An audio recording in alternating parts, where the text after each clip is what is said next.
وَاَعْتَصِمُوا بِحَبْلِ اللّٰهِ جَمِيعًا وَلَا تَفَرَّقُوا.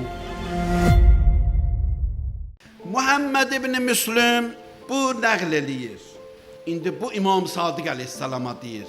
Deyir, biz bəzən görürük bəzi insanlar yaxşı ibadət eləyirlər.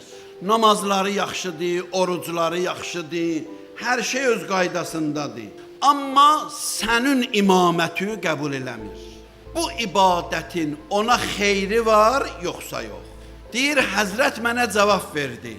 Dedi ki, biz Əhl-i Beyt misal vuranda Bəni İsrail peyğəmbərin ətrafında 40 nəfər adam var idi.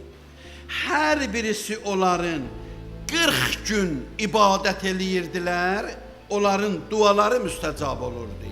Amma onların biri bir dəfə 40 gecə ibadət elədi.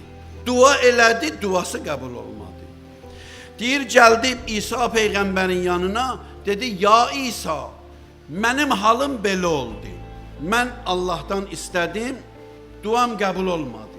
Xahiş edirəm, sən Allaha dua elə, istə ki, mənim dualarımı qəbul eləsin. Həzrət dua elədi. Dua eləyəndən sonra İsa peyğəmbərə cavab gəldi. Allah buyurdu, ya İsa, o gəlib mənim qapıma, amma başqa qapıdan gəlib. Mən dediyim qapıdan gəlməyib. Onun ürəyində sənə qarşı şəkki var. İndi istəyirəm mən onun duasını qəbul eləyəm. Olmayacaq. Ölənəcən yalvarsa, dua eləsə onun duası qəbuldür.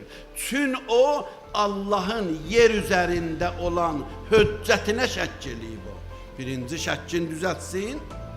Şəkkin düzəldəndən sonra duasını qəbul eləyərəm onu. İsa peyğəmbər dedi ona. Dedi, sən mənim barəmdə şəkk eləyirsən. Belədir, dedi, hə, belədir, düzdür. Mən deməmişdim, amma belədir.